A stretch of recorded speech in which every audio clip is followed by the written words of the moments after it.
Yes, we're back again. We are continuing from where we stopped yesterday.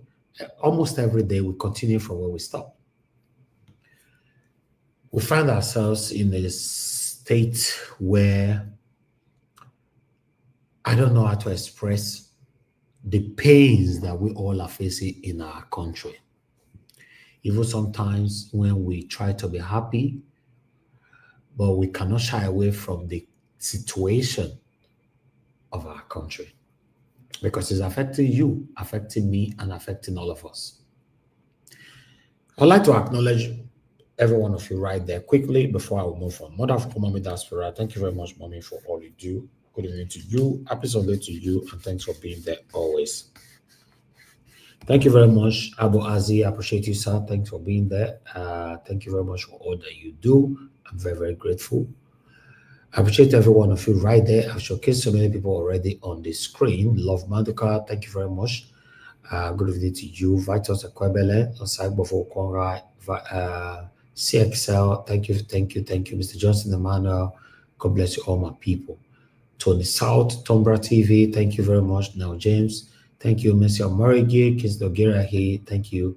Anil Sharma, thank you very much. Good evening to you. Thank you very much, Peter Ife is right there with us. Frank Ono is with us as well. Thank you, my people. I appreciate you all.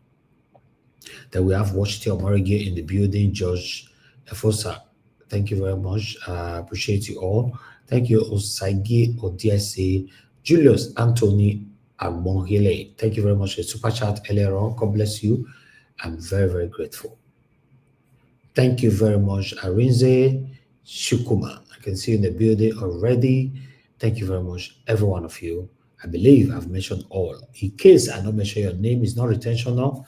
I want you to know I appreciate you and I'm very, very grateful for your time with us every day or every other day here on this media. Yes, earlier this morning, I came out to talk about the response from Dele Faretimi to Pastor Adeboye and the response from Daddy Freeze. That's what I just recapitulated on. As you all know, whenever these guys speak on some of the things that you and I have already talked about, it makes me happy. That is what they call feedback, or rather review. Yes, especially when it has some similarities. For me particularly, they make me happy. Yes, that's why it's good you listen to yourself when you're speaking to know if you are on the right line. This current situation of our country is dilapidating every day. Normally, when a country is dilapidating, maybe after 5 years, 10 years, then it starts improving. No, our own is not like that. Nigeria is dilapidating every day and is getting worse, sinking every day. The unfortunate part of it is that, in fact, there's someone there that is very, very, very, very, in fact, someone that is extremely close to me today. Extremely. You know what that means, but I'll leave it like that. The person called me. I was saying, oh, this is what I was making a video. I could not pick your call because I was talking about the response of Deboye and all that. The person said, oh, okay, I don't know what to say about that. I don't know if it's right or not. I cannot, touch them. I anointed, God said, and now that, blah, blah, blah. I'm saying somebody extremely close to me, but I'll leave it like that. The reason why I'm mentioning this is that I want to let you know that this gullible people we are talking about is in your family. It's close to you. It's right there, right now, blinking at you. The problem is huge. It's very, very huge. Upon this excruciating situation we find ourselves, you still have people that will tell you, oh, touch not my anointed. Anyway, if the person is right, let God judge. If the person is not right, let God. This is where we find ourselves. We have a long way to go for Nigeria to be better, for Nigeria to become that country of our dreams. We have a long way to go. That's why I will continue to emphasize that the problem we have in Nigeria is more of the people than the government.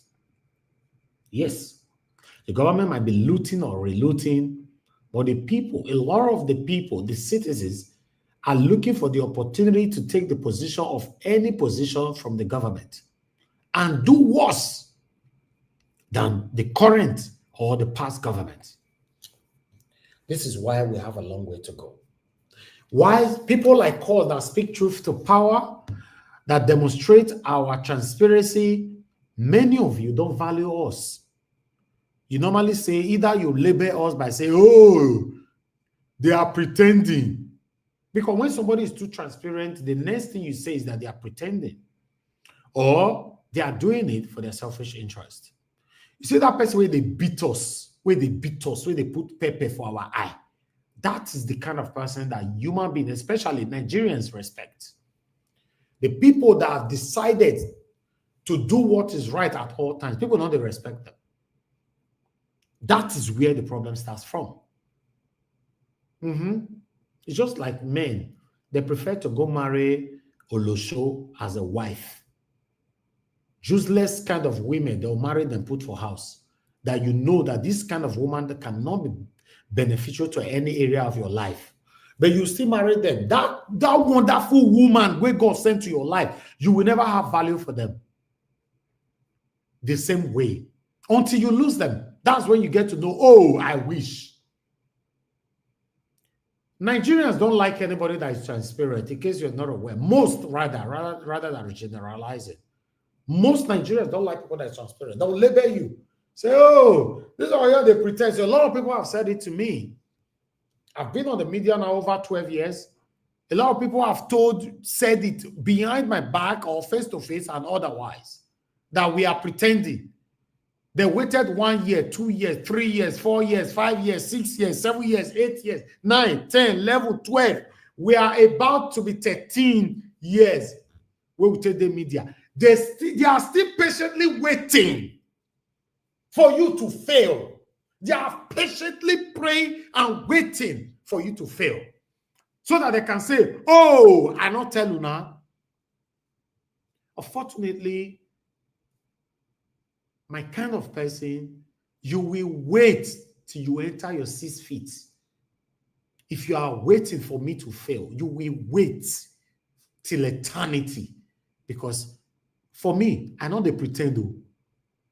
Me, I don't even have the time to pretend with anybody. If you are my best today and you do what is wrong, I go give unto you immediately.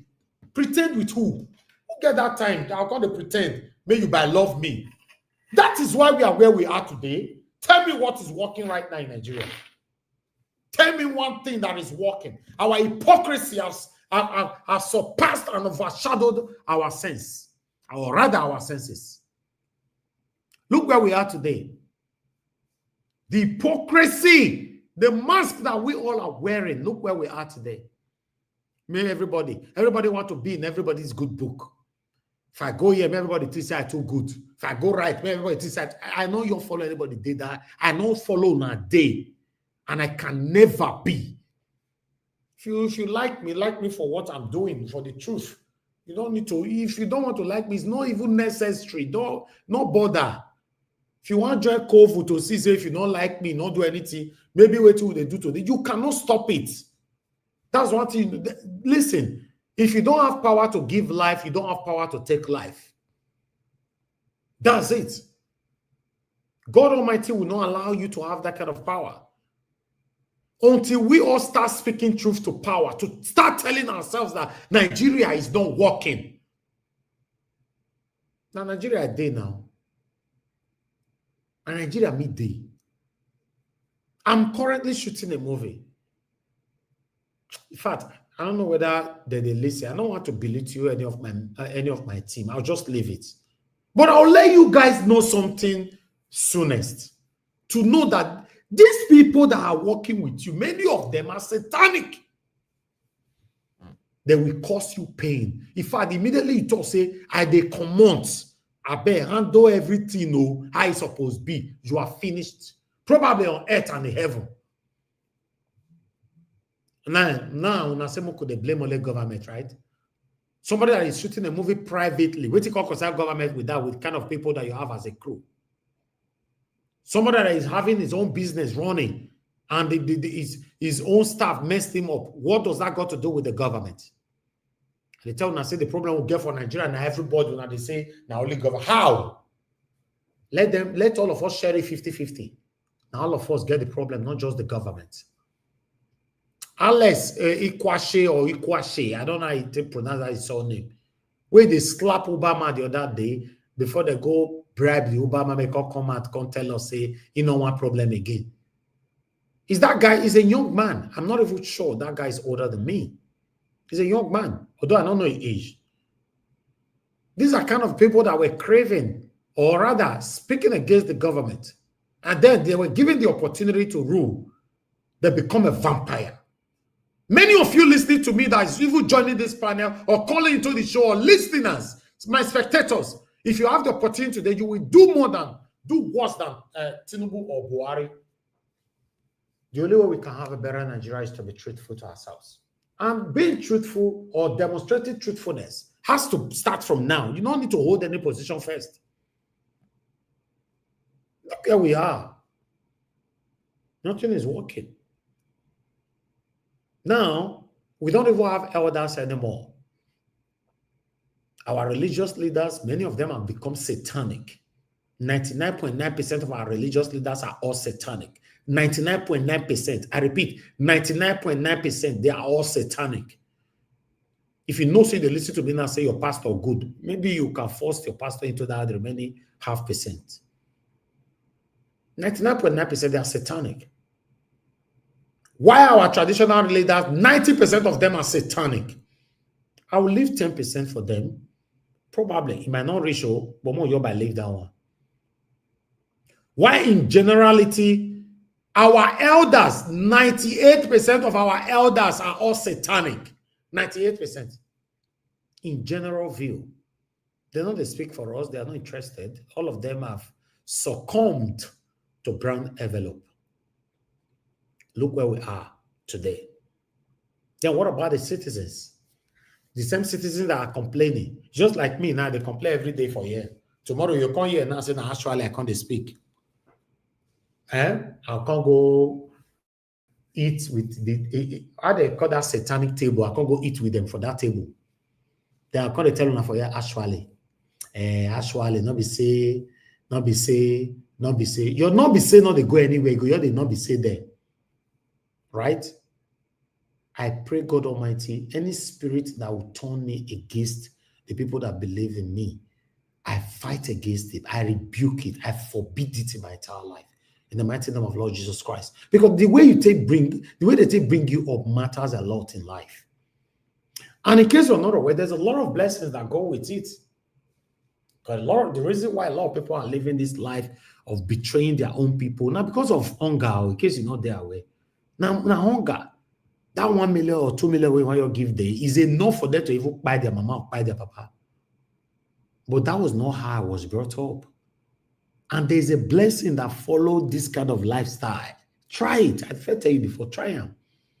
If you don't feel try it for long, just give yourself a target, like a challenge of 6 months. Say, in the next 6 months, you're not going to be perfect, but there are some certain things you don't want to do, and you will never do it again. Just like somebody when they smoked before, say no one smoke again. There's a way you can do it and stick with it. Right? We have a long way to go. Somebody actually come to insult me today on the video that I did this morning.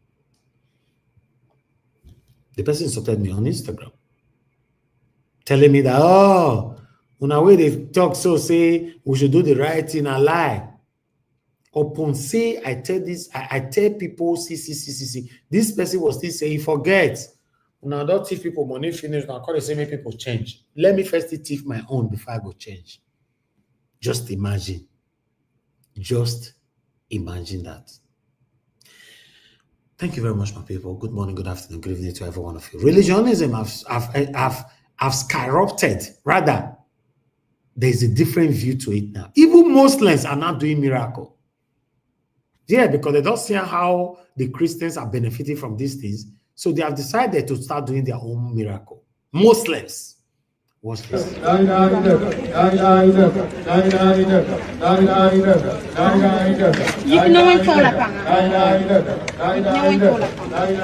Willie.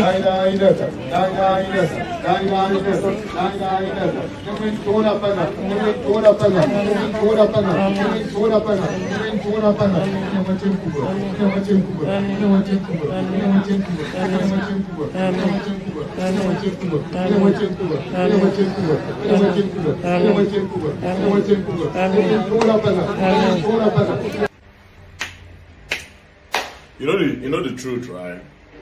If I say all these Muslims too, they don't say money they inside this business. Yes, now they don't say okay.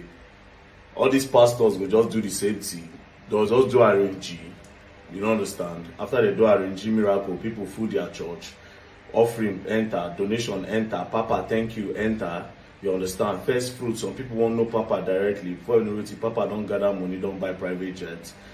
Then now they don't join the package, because there's no way you will tell me that this is true. You understand? And this is what African religion have turned to. Everybody are now looking for a way to take advantage of it and make money. Believe you me, I keep saying all these things, right? It is high time. And I will say it 100%. If you give me power today, religion in Africa will be minimized. Yes, so it will be controlled. You see the way they do for Rwanda now. If you go to Rwanda now, if you count the churches, the guy locked down over how many hundreds of churches and even mosques. Religion is the one thing that they've used to blind a lot of people. Like if you go to the north today, they've used religion to blind those ones. Do you understand? They come to the east, to the west, and the other parts. They use religion. Christian own wars finish. But you see Muslim own. If anybody wants verse, make a verse. I keep saying this thing. They deliberately don't want a lot of northerners to go to school. And you know why? So that they can weaponize their illiteracy. So they use religion to work on those ones. Yes. Those ones, they need serious liberation. The Christian side, they don't even wash them. All those ones, they don't mumu them. They mumu our mothers, they mumu our fathers. But in the north, they don't even want the next generation to know anything. That's why most of them, the ones that are educated, I don't want to call names, are the ones that hold serious position in their own society. But the youth, nothing for them. They don't want them to go to school. They don't want them to get educated. Say go to Karatu. Anybody that wants to get offended should get offended. But it is what it is. I will keep talking against the way religion have finished Africans. To the rich they said they gather themselves, say Nigeria need prayer, national prayer, blah blah blah bullshit. The government are encouraging, oh, let's pray for the country. Which year prayer? When do you see Americans saying that they should pray for their country? When do you see Chinese say that they should pray for their country? These people are investing in tech, investing in the youth, getting educated, handiwork and everything. Now carry religion, proof of faith, scatter us for this for Africa. Scatter us for Africa. Scatter us for Africa. You people have manipulated the true Islam. Yes, there's the true Islam that preaches against all these things that these people are doing.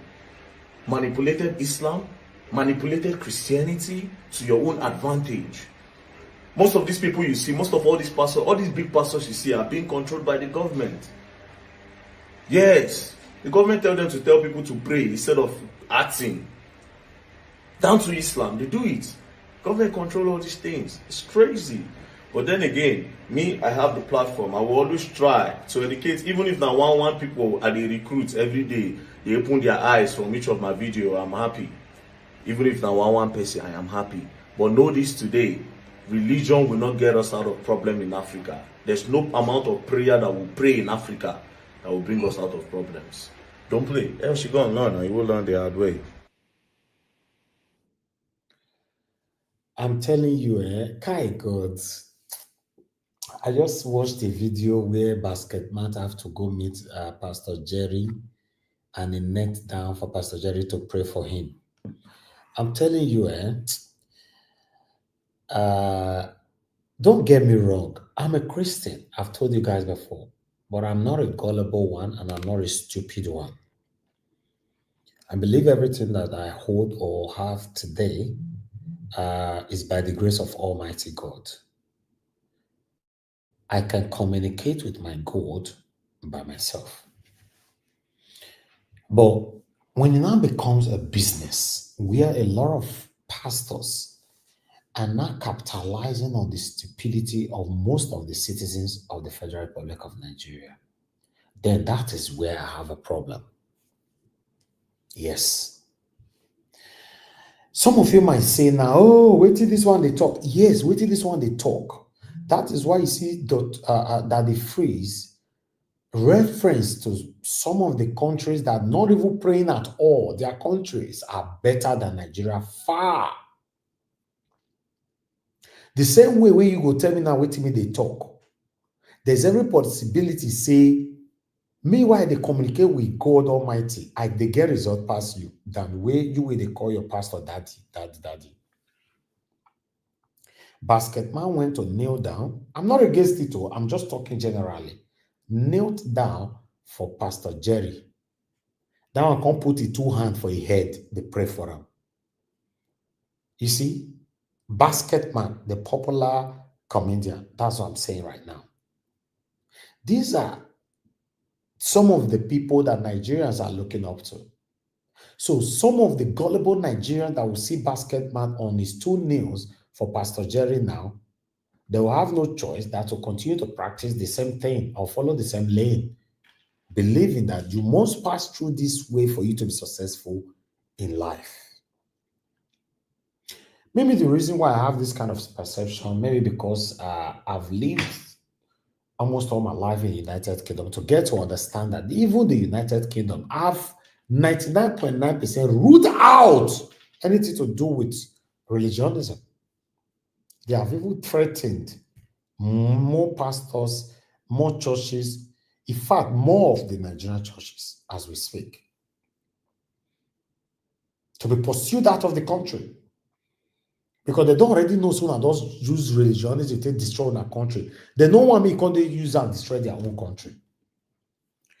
Our pastors have made you and I know that if you don't do things in some certain way, God will punish you. Because you already have that perception, you now have that magnetic belief. So if you refuse to do things how they want you to do things, for example, there's something you are doing and it's not working, immediately you think that is the reason why this thing is not working.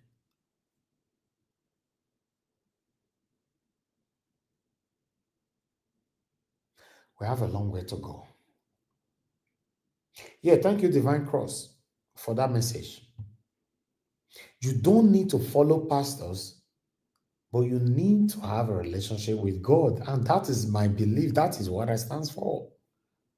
I don't believe anybody needs to put hands on my forehead for me, for things to work for me. I believe I can pray in my bedroom and God will answer me. That's my belief, and I don't want to change that belief. See, now, Muslims don't start now. They say, no need. Be like saying now we they lose out. All these pastors are cashing out and they buy private jets. Maybe that because we know they do miracle. Maybe we all come and they do our own miracle. Maybe for they make the same money where the Christians are making. That's what they are doing now. So, to conclude on this particular discussion, is to let people know that we cannot continue to be blaming just the government when we know we have a big problem. So, I'd like us to move on. The benefit of prayers. Yes, the continuous prayers we are having in Nigeria.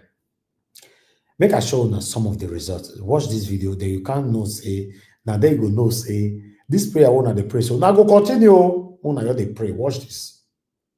Of an astronomical increase in the cost of petrol importation by marketers in Nigeria over the last few days, despite calls for patronage of local refineries, well, according to information contained in the report by Nairametrics. Between October 1 and November 11, Nigeria imported 1.5 million metric tons of premium motor spirit, also known as petrol, 414,000 metric tons of diesel, and 13,500 metric tons of aviation fuel within the period in question. These volumes translate to more than 2 billion liters of petrol, 500 million liters of diesel, and 17 million liters of aviation fuel, with a combined cost of close to 3 trillion naira. This continued importation raises concerns about the impact on Nigeria's local refining sector, particularly with the operational Dangote refinery. Now, to have a perspective on this, we're now being joined by energy expert and economist Kevin Emmanuel. Good morning, Kevin. Good to see you on the morning show, and thank you for joining us. Oji, good morning. Thank you so much for having me. Fantastic. Well, Kevin, last week, NNPC made a U-turn on ending importation. The company's spokesman said that its group head, Mele Kyari, did not explicitly say that NNPC has stopped importation, although it is on record that during the NIP conference, Kyari did say that NNPC does not import any product and are only lifting petrol from domestic refineries. So Kevin, it does beg a belief that or to even see the statement from the NNPC spokesperson saying that the company never claimed that it would cease importing petrol into the country, but our priority. All right, let me quickly say this because we are satanic listeners right now. Because no matter how we go talk, saints no go ever visit to now. Let me speak. If you know say you are not in that category, the way I think they talk not concern you, and nobody should tell me practice professionalism. That professionalism I put us for where we did so. Some of you that are satanic, way deaf, way they blocky head. Make I tell you, even though Dangote refinery is already functioning, satanic cabals are still importing petrol to Nigeria. They have spent 3 trillion in 42 days. 3 trillion. In case you don't know what 3 trillion mean. Anybody will know for billions in dollars or pounds. I'm not gonna put on there because these gullible people, even though you carry ass, they tear their head, put sense inside, they go use water, wash the sense away. They go wash them. They don't go ever get sense. 3 trillion, not be billion, trillion in 42 days. They are using that to import petrol to Nigeria. We already have local refinery owned by Dangote. They say no, we're not going to patronize that one. We get where they carry and they come Nigeria. Hey God. In case you're not aware, they know if they do it with Dangote, their profits, their gains will not be there or will be truncated. So that particular person or group of persons, when they do the business with before, they want to continue to patronize those satanic people. Una dey hear am? 3 trillion. What could they pray? This is the result of the prayers. Now, say we way they speak the truth. We don't know which way they talk. We don't, may God. Some of you go use that. May God have mercy on you. Why God not go have mercy on us? Now you way they say may God have mercy on us. Now you God can never have mercy on because you know the truth. You choose not to speak because the truth involves your satanic favorite. You know, say this kind of topic, so we get satanic people who we know for this platform. They prefer to die than to join this kind of broadcast. Never. We know them. Everybody, we all of us, they pretend now. They will never speak when it comes to this. They are not interested. And they tell them and say, we cannot be blaming just the government. We cannot. Because you guys are not aware. The thing, sometimes it don't tire me. I'm not supposed to use this kind of word. It tire me. The thing they tire me. I'm not happy to be repeating myself. What we are doing here is just like a repetitive broadcast. Because what is happening in Nigeria is repetitive. The same thing we are hearing over and over again. Kidnappers kidnap people, buy some people, leave some people, rape some wives, rape some children, do that. Then politicians loot money, reloot money. Then religious leader do this, do that. It's repetitive now. You don't know. I want to listen to this. Listen to the result of your prayer. Then they cease for screen so. Prioritizing the patronage of local refineries such as the Dangote refinery. Now, Kevin, if NNPC is saying that it still imports petrol to supplement local supply, are they saying that there is shortage of petrol in local refineries? Isn't it true that only recently the Dangote refinery reported that it holds over 500 million liters of refined products in its reserves? I also want to know what the implication is of importing such volumes of petroleum. As you heard in my introduction on our foreign exchange, and also how it impacts the local Nigerian refining sector. Oji, thank you so much for the questions, very important questions. I'd like to give you perspective on this issue. In 2002, Obasanjo, when he was president, came up with the backward integration policy. And that has led to backward integration for several sectors of the economy. And petrol and white fuels, non-transportation fuels, the imperative to have a functional refinery after what Shell and British Petroleum completed in 1989, that has been moribund and has taken about 12 trillion naira in turnaround maintenance. Specifically between 2019 and today, $4 billion has gone down the drain for a rehabilitation of 210,000 barrel processing capacity of Port Harcourt refinery. You know, so it's particularly surprising that despite the fact that over the last 8 years, Aliko Dangote has invested $20 billion to build a modern 7th largest refinery in the world, that you still have NNPC trading, NNPC retail, and members of the Major Marketers Association of Nigeria importing petrol, diesel, and Jet A1 or automotive turbine kerosene ATK. Look, Oji, if you look at what happened in New York when the Nigerian delegation went for the World Bank IMF group meetings, I saw a video where the Deputy Governor for Economic Policy, Mohamed Datijo, was taking questions from global investors on the economy. And one particular question they asked him, they said, what is Nigeria's net external reserves? Okay? Nigeria's net external reserves is basically your FX holdings with external asset managers, less all the encumbrances or debts or liabilities that you have on your balance sheet. And the deputy governor at the CBN couldn't answer the question. The CBN keeps telling you they have $40 billion, but they can't answer the question, not net external reserves. And so you begin to imagine that if you have very much encumbered net external reserves, which in my own personal estimate is no more than $6 billion US. Yeah, you barely have net reserves to take up to 12 months of your balance of payment obligation.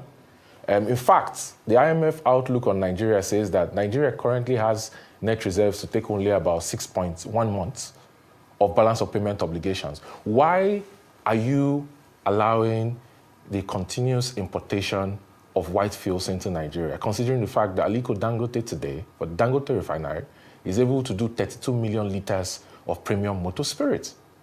This is the question that we need to ask. The current capacity utilization and output, the refinery in Lagos is doing anywhere around 420,000 barrels of crude oil on a daily basis. It has enough PMS, it has enough diesel, it has enough Jet A1 to satisfy the demands of the Nigerian market. Why are you still importing white fuels into Nigeria? The recent data, Oji, that came out shows that landing to Nigeria for November, or late October, November, you have NNPC about anywhere around 687,000 metric tons, and the marketers anywhere around 847,000 metric tons. When you put it together, it comes to anywhere around 1.53 million metric tons of PMS you're landing into Nigeria. Now, you go back to the Petroleum Industry Act, sections 317, 7 to 8, that says that if the domestic refiner has the capacity to satisfy the demand of the local market, the regulator, NMDPRA, is not supposed to grant import permit license to other players to bring in products into Nigeria, and they should collapse their structure into collecting product from the refinery in Lagos. That's fine. I don't know if anybody have noticed that though, but still, I like us to move on because I have other things to present. In case you want to watch that video, let's just go to our Rise and watch and see the benefit of your prayers. Thank you very much, my people. I appreciate you all. Thank you for your time with us. But I'd like us to quickly move to Edo State. Yes, let's listen to this. Okpebholo have started. Now, the kind of thing where they go on right now with Okpebholo, according to this video and according to the responses from the people on social media, now Okpebholo have become a content creator, or rather, social media influencer. I don't know whether that's true, but I would like me to listen to this video by yourself. Watch this first. A, C, and E. Congratulations. The governor of Edo State, Senator Monday Okpebholo, inaugurating the Capacity Lifestyle Fashion Home, which views on all types of fashion amidst chairs. Senator Monday Okpebholo congratulated Mr. Kelly Okubawa, popularly known as Stone, on his giant leap investment in the fashion sector, expressing the hope that the organization will design clothes for the international market, thereby strengthening rebranding of the image of the state in the global space. Said the tailors will be constantly engaged by his administration in youth empowerment schemes, while doors are opened for apprenticeship for other idle youths. The chairman and chief executive officer of Capacity Clothing Lifestyle Fashion Home, Mr. Kelly Okubawa, popularly called Igbo Stone, said the establishment of the fashion home is to create good fabrics, create employment, and empower youths. The reason you are seeing this today is for us to create empowerment to our youth. And by the grace of God, we have 17 staff working under this establishment. Some of the guests comment on the fashion investment. I am particularly very happy, for his entrepreneurship and for his ability to be able to put this together. This is indeed a capacity. I swear to God, Okpebholo have a share. Uponowe governor. I will touch the guy. You go commission project. First project commission. Capacity fashion home. Beg you. They say if one person cook for community go fit chop am. Make you not let community cook for one person. Since when they select this guy, they want stress and die. Yeah, you go commission mechanic workshop don wait this o. Now wow, he go carry am make go commission fashion home. Ebo Stone, you do this one. You for even wait. Then the guy will spend 1 month first now. Wetin dey play? They say it's good for the development of the state. How many? Wetin you dey develop?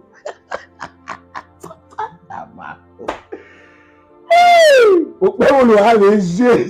Uponowe governor. I swear. You will commission tire. Now I know the way this is been a competition. Go commission Kabaka beer parlor. No more less betting shop you go commissioner. The Shaba lounge you go commissioner. Yes, I will all of them give you governor. So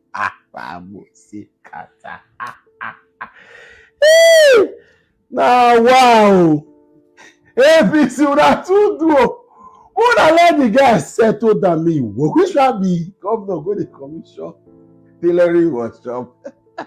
Which one the tailoring workshop again? This guy. No wahala.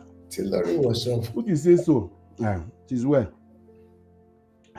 I beg I don't know. Well done to the working governor. You are doing well. Nice one. Keep it up. More projects. More project to commission. How I bet you are. And good morning, depending when you are watching from. Apostle Alfred Oyinosa. This is my first time to warn you officially after I won the election. I came to warn you to stop calling the governor-elect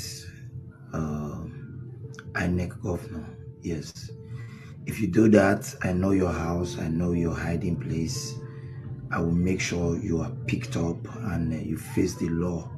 You come and tell the people of Edo State and Nigeria how he was elected by INEC. It was Edo that voted him.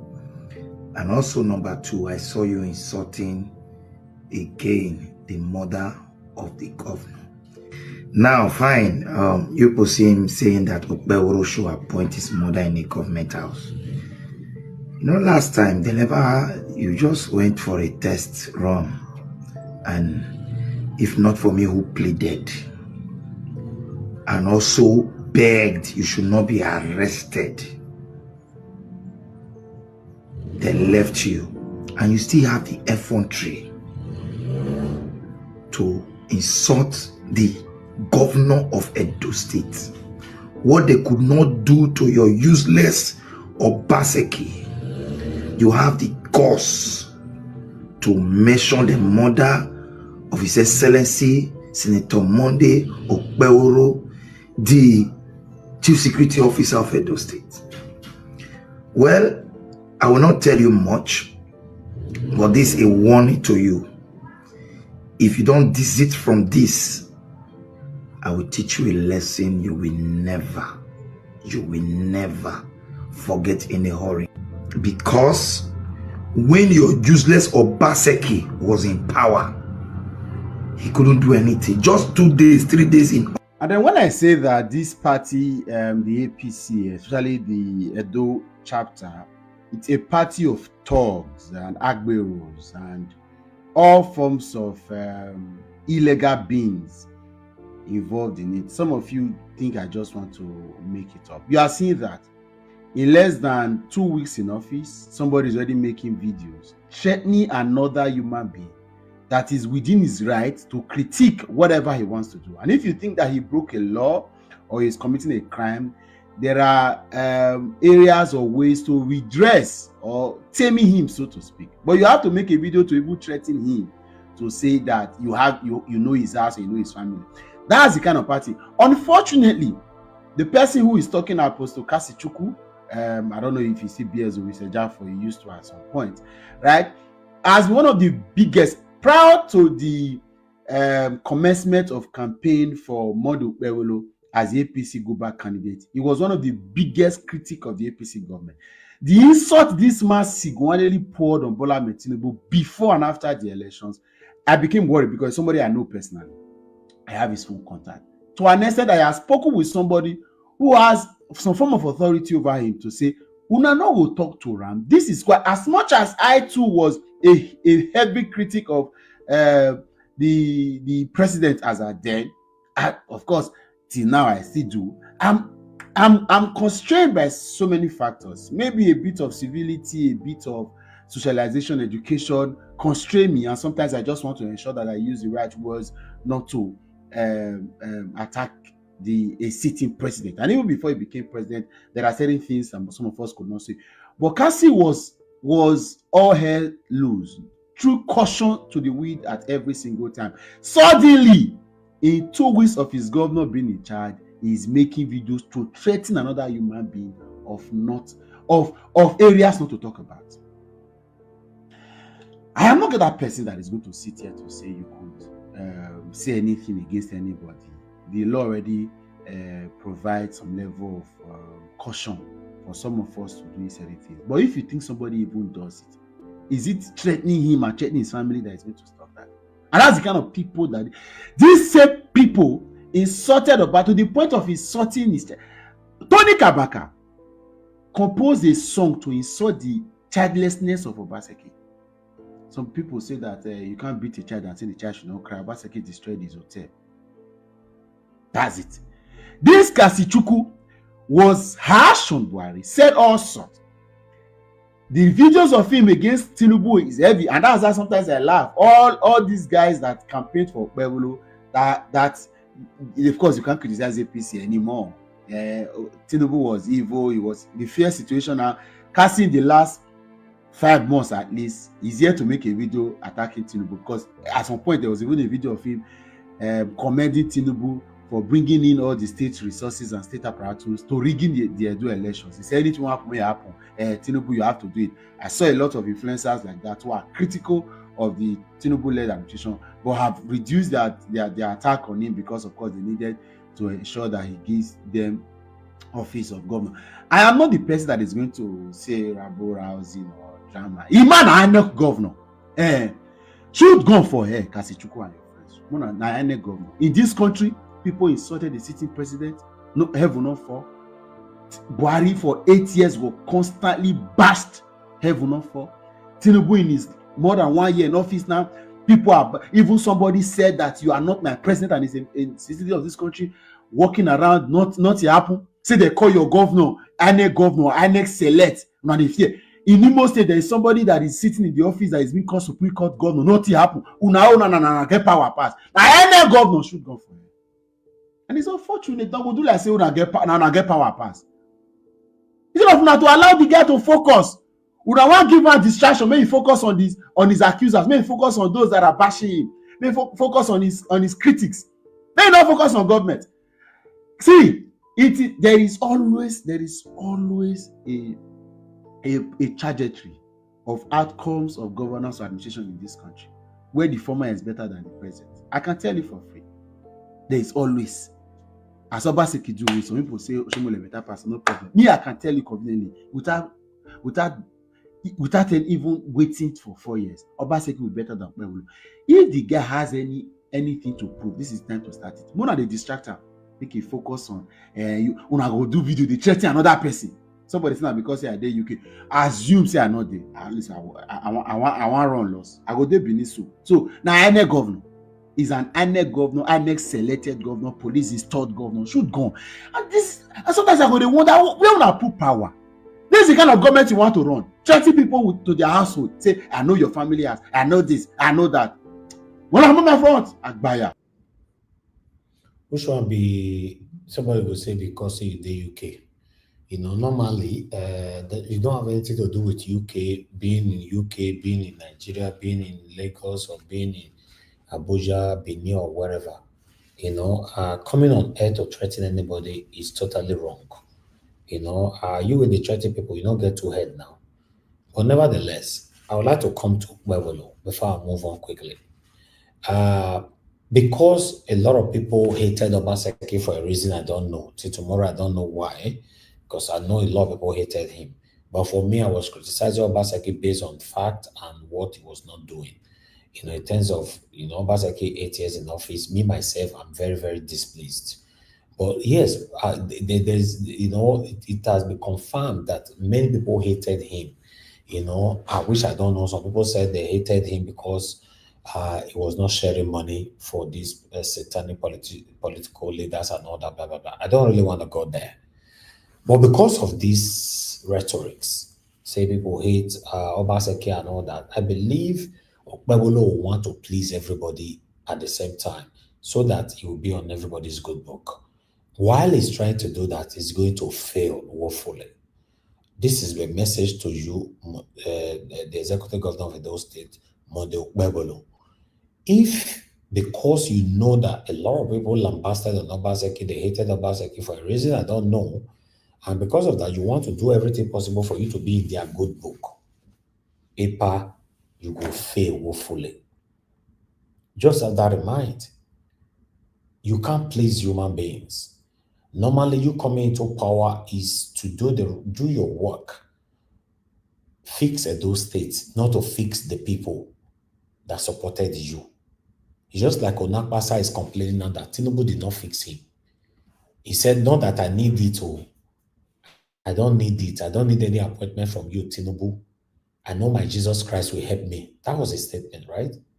But upon all that, he went on by saying that You did not help the people that put into power. Tinubu will put you into power, right? So the same thing Okpebholo might face.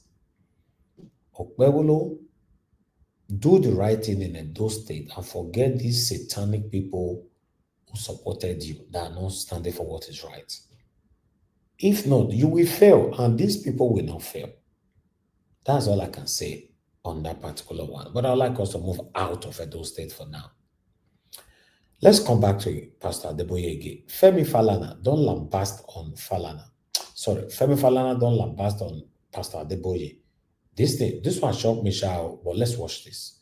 But before we watch this, let me post out a link because we are going to start talking soon. That's my presentation. You're long today, more than obvious. Sometimes I say the energy they did there, and yeah, just understand with us. But the link have been posted. For those of you that want to join us, please click on the link, come into the panel, put a voice to this, and let's do this together. I appreciate you all my people, and God will bless you now. I don't understand. Make us press on the dollar sign, encourage our work. We don't offend now for the past couple of days now. I know say when we talk true for you, we always offend people. I bet we could not verse in advance. No worry, we are good in apologizing. I'll call my brother Panta, Mr. Jonathan, Mr. Oduwa, give us a man. All of them come more conga. Apologize to all of you now. You know, from our verse, we can see the verse more. Allow us to be expressive, allow us to say things how it's supposed to be. Because if we look on our face before we talk, and also lie, we go lie for here. If we look at the super chat we will give us tomorrow, and call the Ben man they talk, and also lie, we go lie for here. And I don't want to do that. Please just accept us the way we just stay there. My people, and God will bless you. Now let's listen to what Falana have to say concerning Pastor Adeboye. Can solve our own problems. Fellas sang about religion, and this is very important because I was just reading Pastor Adeboye, who has just said that he wants to establish more churches so that everybody can have a church within a walking distance. Now, fellas sang about religion and the danger of religiosity as opposed to spirituality. Now, Okoye Akadina Okoye has just given a beautiful reply this morning. That what Adebayo is talking about are business centers, not religious institutions. Please, and this is very important.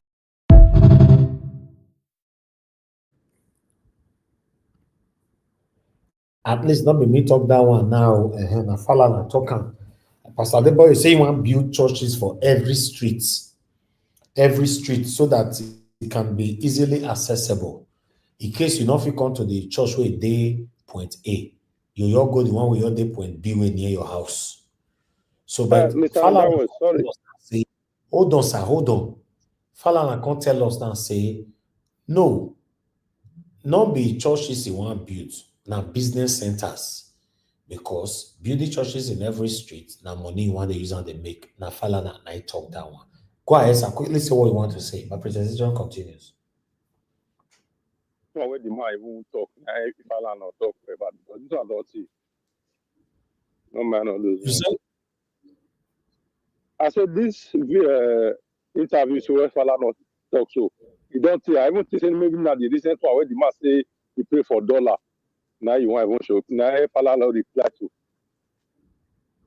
But the dollar, oh, recent or no recent, this particular one where you talk, so now recent now. No. This video not recent. Now like last year, last year. This video. Yeah, go check. Yeah, no people just repost that. No. This is my first day I'm seeing it. If I saw it like 30 minutes ago. I posted on one of the biggest blogs, so I just brought it here. I don't know when it was done. But meanwhile, I'd like us to move on. I'd like us to go to Wike. Minister Wike thinks saying get power. If you think say you sure of yourself, say you get power, that you are a great politician, the camp go APC. You know fit. You no fit try am. The day when you try am, when you go APC, now that day your power go cut by 80%. They are using you as agents to destabilize other major parties. That is why you think you are formidable. You are not laying any good foundation where people where they come up go say I won't be like this, because they see you as agent of destabilization. You they destabilize. You won't turn Nigeria to one party state. So you think you not only you they enjoy yourself, others are looking at you say, oh my shield, oh my shield. That is the way they are looking at you. Rotimi Amaechi no stay for PDP. They destabilize the party. In commot, in go APC, in be man. If you're a man, do the same. Do the needful. Don't stay in PDP and stay half APC. They do like this. They do the. I don't fear you. I don't lose 2 sisters to cancer. My wife, they battle cancer now. And all of us now, heaven will go end up. Nobody fear you. My service, whether in my personal business and the places I've worked are there. This man has never worked anywhere. From a local boy, from a motor garage tout, he became local government chairman. From then, he has been betraying people. The only difference between Wike and Portable is that Portable does not betray people that have helped him. But Wike betrays everyone that has helped him. Wike betrayed Goodluck Jonathan. Wike betrayed Goodluck Jonathan's wife. Wike betrayed Rotimi Amaechi. Wike betrayed Peter Odili, people that have helped him. Is it Tinubu that Wike will not betray? Even President Tinubu is not that dull. He's politically savvy. He knows. He's just using the long spoon to deal with him. And there's nothing you do with Wike that is safe. Wike is the reason why they raided the home of judges. You remember now when they raided the home of judges. Wike is one of the reasons, allegedly, why the former CCJN was removed from office. He kept going around saying that he has judiciary in his pocket and he was mentioning names. So there is the only difference between him and Portable is that when you do something with Portable, at least Portable will not go against you and betray you. But no matter what you do for Yese Wike, he will betray you. No matter what you do for him. So I'm not surprised that elders that should be confident, the people that, in his response to our criticism of him trying to buy the judiciary and pocket the judiciary, he said it is the president that asked him to be building houses for judges and giving judges cars. Was he not building houses for judges when he was governor in Rivers State? Was it Bola Ahmed Tinubu that told him to build houses and be buying cars for judges when he was in Rivers State? Command headquarters, Onikan, Lagos, is a beehive of activity. This is what Patrick wears to deceive his unsuspecting victims. Anytime he wears it, he looks very much like Adam Taggart. The Assistant Inspector General of Police in charge of Lagos and Ogun States briefs on the activities of a suspect apprehended for alleged crimes relating to internet and identity theft. Patrick Akpoguma admitted and confessed to being into what is known as romance scam and other crypto-related scams. That he meets different people online and presents himself as a notable and famous Caucasian American citizen, such as Colonel Matt Herbert, who is also a serving army officer in the USA, but currently on peacekeeping mission in Iran. That he also impersonates Adam Taggart, a renowned crypto stockbroking guru in the United States of America. He makes his unsuspecting victim feel that he is a top executive who is having one project or the other. This is one bundle, this $10,000 to... The zonal police boss adds that his men rebuffed attempts by the suspect to bribe them. While the investigation was going on, the suspect started pleading and making monetary offer so that he could be left off the hook. Immediately, I was contacted on the move. I directed the team to play along with him. Interestingly, on the 12th of November 2024, he gave the sum of $100,000 US, which is equivalent to 174 million naira. The money was received and immediately registered as an exhibit while police continue with the investigation. I think if I put in the energy I put into this is something really creative, there has been a space for me to grow in the space of 3 years and actually avoid this embarrassment currently facing. With investigation concluded and exhibits recovered, the police confirms that the suspect will have his day in court in a short while. All right, on that last video that I just played, that one on Nigeria, my use PG talk and a Nigerian person where they Lagos, where they do fraud and everything. This Yahoo people, you know. These are the kind of people most Nigerians they call Doku for Nigeria. When they don't steal from innocent people, finish. You know, because normally most Nigerians don't have regard. They don't get regard for Igbo people. Because if you ask them, say, the way these people they do, it's not good. You know what they reply, they tell you, they'll say, no, the Igbo people, they stole from our forefathers. It no matter. Maybe we still steal from them. This is their belief, you know, but not knowing these people are human beings like you. So, see, they cash and we can't use $100,000 they try to make it bribe police. Thank God for the Nigerian police. We not take that money because some people go. Thank God say not be all those corrupt police officers. Therefore, collect that $100,000. You know, he said he tell the boys when they play along, and they collected the 100,000 from him, but still arrested him.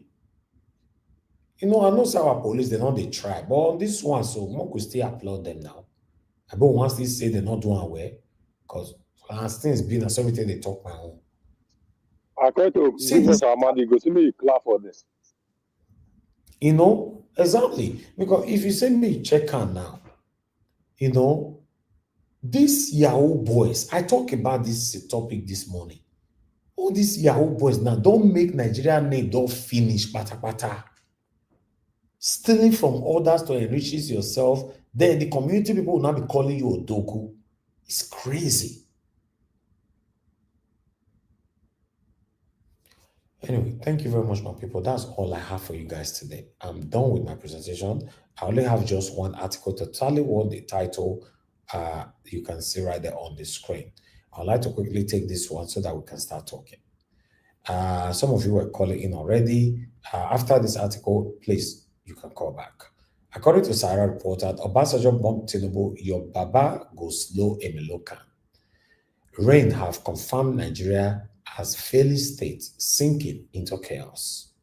Obasanjo made this statement in his keynote address at the Chinua Achebe Leadership Forum held on Saturday at the Yale University in Harvard, Connecticut, USA.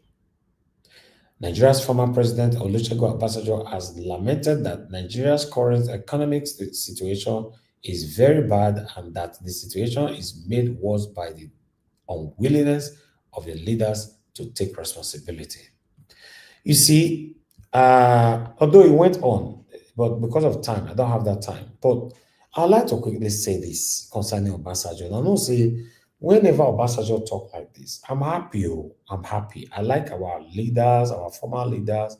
Let all of them be talking. But still, Obasanjo got the opportunity to change Nigeria to become a better country. He did not. He ruled twice. He could not change Nigeria to become a better country so that others can follow his footsteps. So should we take this kind of a man serious? I don't know. Good morning, good afternoon, good evening to every one of you. I appreciate you all. That is all I have for you guys today. Nobody buy me coffee. Guys, press on the dollar sign, encourage our work.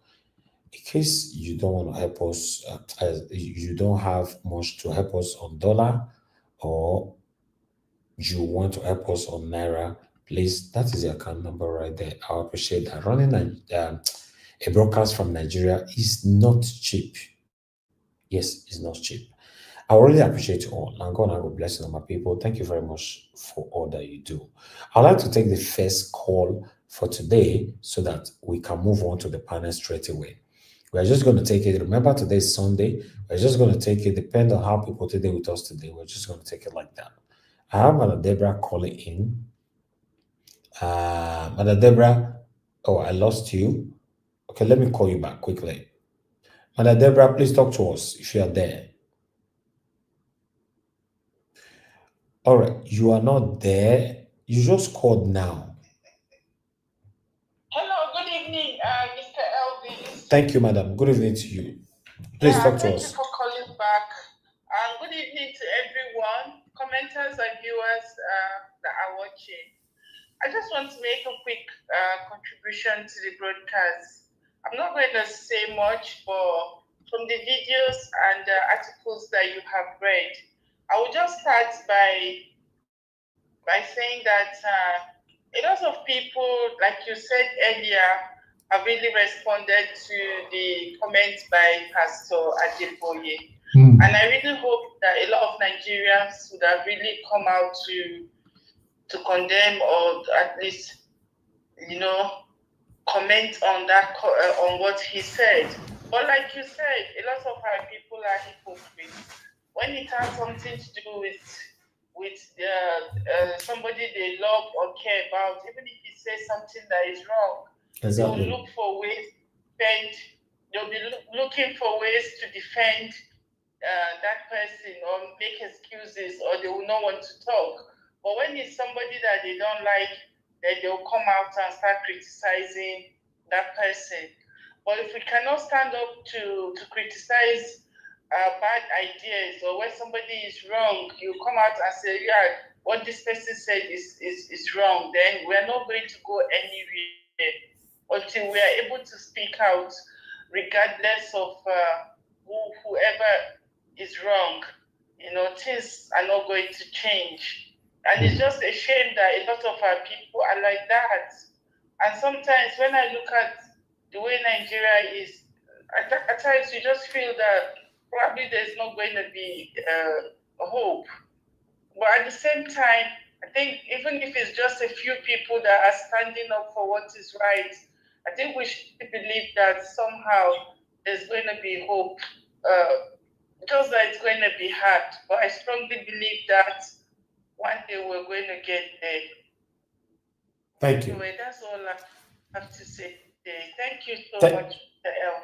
Thank you, Mother Deborah. Really God bless you, man. I appreciate you too. Thank you, man. Thank you. All right. Thank you very much, my people. I'd just like us to quickly move on right now on the screen. We have two of my panelists here. Maybe probably others might join before their submission. If not, we'll just leave with what we have here. I appreciate you.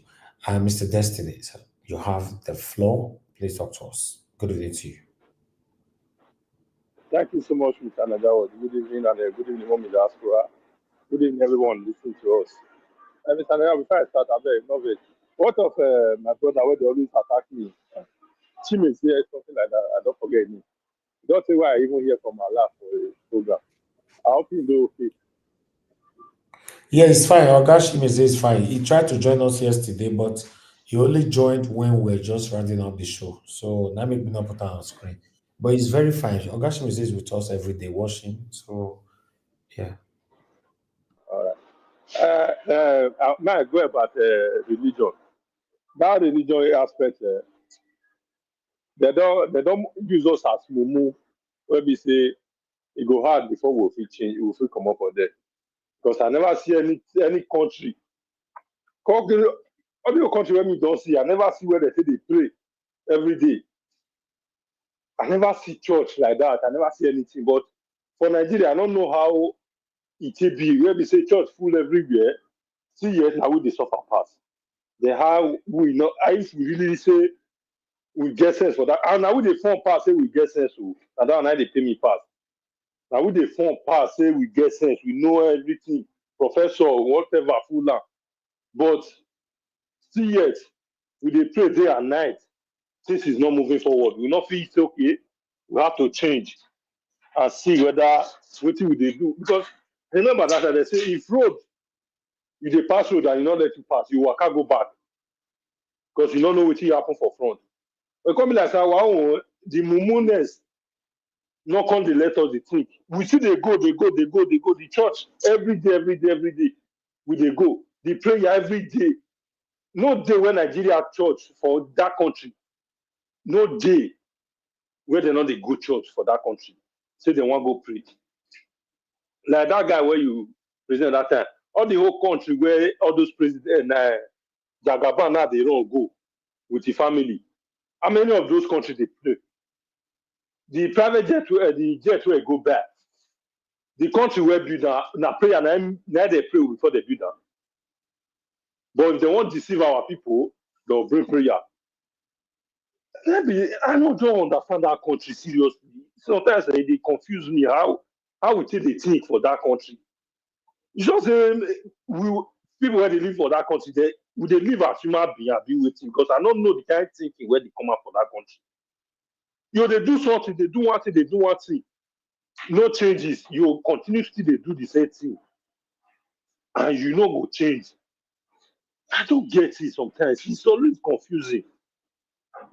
Work will not go work. We'll go church, go they pray. Pastor go tell you you pay tithe. Now you will take get breakthrough. And the pastor will collect your tithe. Say they buy private jet, say they build house, they build school where your children know if you go. Then you they happy put. Why you not can use your own money to build all those things? Or make it pray to get all those things? No. But you won't collect the one already in your hand to get all those things. I see yet we not see what get sense. Now this one make me the thought. See, people were that 2023 election, many people just come out, not be say they want support person because they want to make the country. Not be say they want support person for the country to good. They just define how they want to. They don't define how their person wants to enter. I mean, they do. Okay, this part of another part of Casey Chuku, I don't know what they call them. Now, they want one of the reasons why I think to say yes. Many people not be saying that for the country to good, and just their person where they like to enter. Okay, so what is the I don't even know that way people criticize the Okpebholo. When Jagaba enter, you know call Jagaba saying na president. So we all of you now won't come tell us okay that will happen for Jagaba, not be happen for Edo State. Not is all of us they deceive ourselves for that country. All of us now just our person make it enter. No happy now we just did. Because not be say we defend the good. Ah man, this country the entire person no. What that country be this one? You don't get they get me confused every day by day. Where that come? Sorry, no, it's not the do my background later. I don't do work already. So. Sorry, Naga what? All right, Mr. Destiny, thank you very much. Sir. God bless you. Thanks for your submission. I would like us to move on. We have Mr. Jonathan with us. Good evening to you, sir, for your time with us today. Please, you have the floor. Talk to us. Hello, Mr. Iris. How are you? I'm fine, though. Thank you, sir. Thank you. Yeah, thank you. God bless you. Happy Sunday. Happy Sunday to you too. Thank you, sir. I greet you. I greet fellow panelists out there. I greet Mommy Diaspora. God bless you abundantly, and all the commenters, the callers, and those that are listening. I greet everyone. Welcome. Pretty much. First of all, let me just comment on that Falana video. That Falana video, perhaps it might be an old video, but it is absolutely relevant to the subject of today, the issues we are facing. That video will continue to be relevant as long as Nigeria remains in this current trajectory. Yes, what we have in churches are just business, pretty much business centers. That's what we have. I just want to, mention that it is still relevant to the events of today. So yesterday we spoke at length, with respect to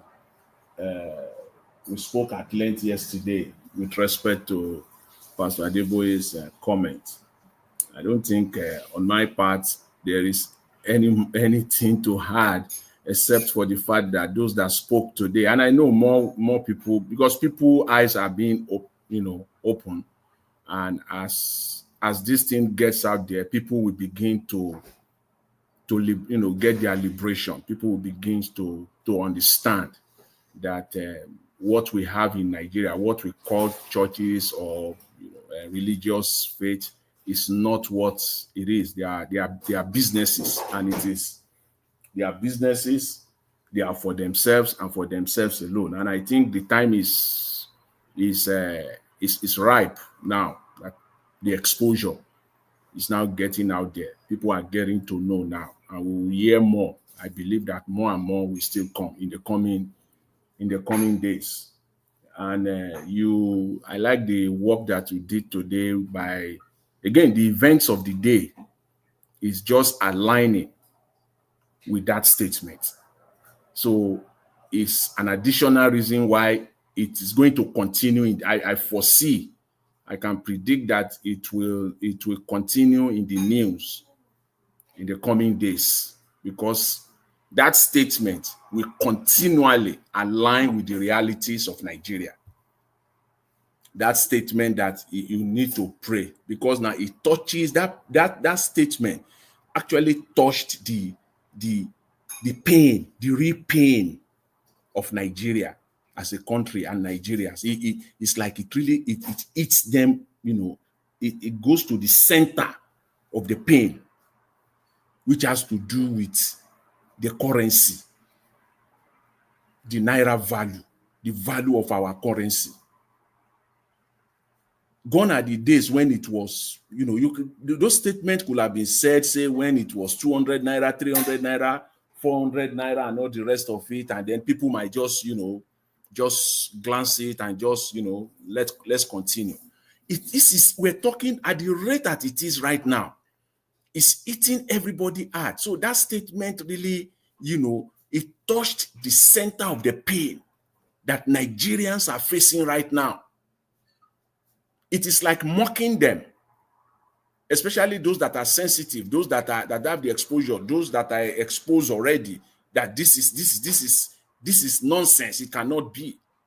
And it's also opening the eyes of those that are not even aware before, because it's like you go straight into the center of their pain, pretty much like mocking them. That is why this is going to continue. And the work that we did today, that's why the news of today also fits into it. The interview, the Arise News interview. Those are the kind of people. Sometimes a good leader can sit down. We are Nigerians, if indeed we are citizens. And if it is not about nepotism and tribalism, if it is about Nigeria and for the good of Nigeria, a good leader can even see, you can even get your people. Even by watching the news alone, you can see people that are knowledgeable. And before you get them in to come and work for you or work with you, you will have a talk with them. You will pick their brains, as they say it. Not appointing people like Daniel Bwala, because Daniel Bwala is the yes man. Don't go for your yes men only. Look for people, knowledgeable people. If indeed you are there for Nigeria and for Nigerians, look for the real people. Because it's not about you. It's not about you. It's not about just your political party. It's not about your yes men all over the place. It is about Nigeria. The man that spoke today, that interview, if you had the opportunity, thank you for bringing that out. I now went and I listened to it all through.